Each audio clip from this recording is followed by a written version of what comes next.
This notation, or this lesson, is about scientific notation with negative powers of 10. A positive power of 10, we remember, is a number greater than 1, whereas a negative power is a number less than 1.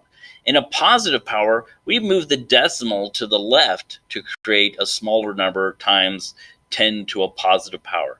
Whereas a negative notation, we're taking a number that's less than 1, we're moving the decimal place to the right, and we're creating something times a negative exponent. So our first thing right here, we see we've got 0.0091, and that equals 9.1 times 10 to the negative 3, because we're moving the decimal place 1, 2, 3 places to the right. That gives us our negative exponent.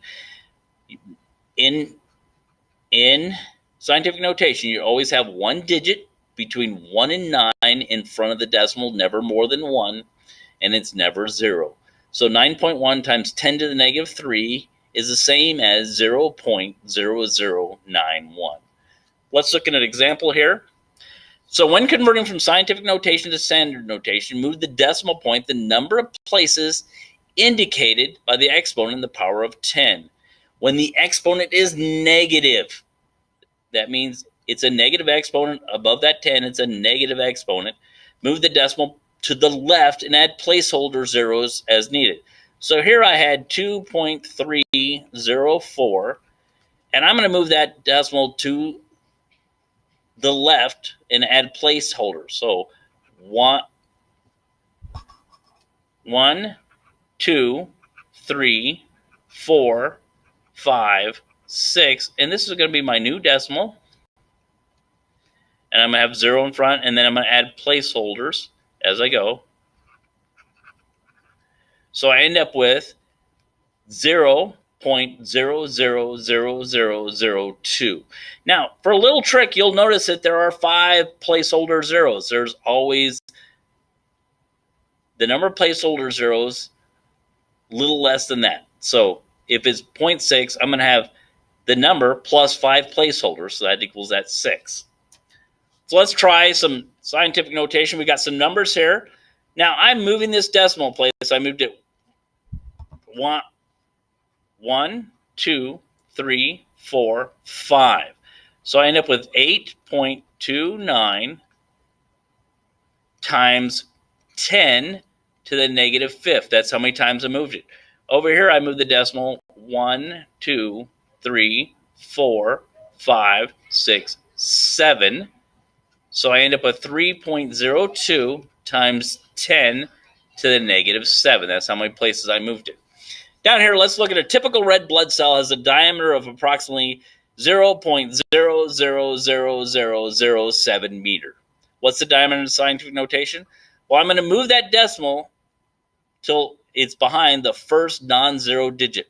So 1, 2, 3, 4, 5, 6, and that now in a decimal. So I end up with 7, because there's nothing behind it, times 10 to the negative 6 meter.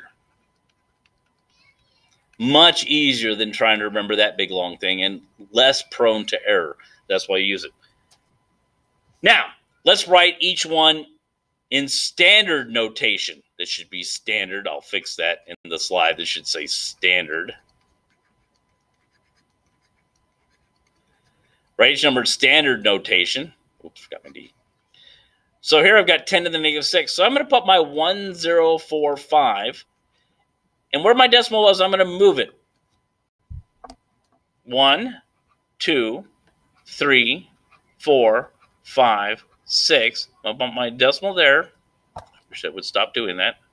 Decimal there, and then fill placeholders. 1, 2, 3, 4, 5, 104. So I end up with 0.00000. Remember, it ended up with 5, which is 1 less than 6, 1045. Over here, I've got 9.9, so I'm going to put my 9 here. And it's 10 to the negative 5th, so I'm going to start my here and go 1, 2, 3, 4, 5. My new decimal is going to be here. I knew it was going to do that. And I'm going to have 0, 0, 0, 0. Put the decimal back. So I have 0.000099. So down here it says the length of an ant was measured as 1 times 10 to the negative 2 meter. What's the length of the ant in standard notation?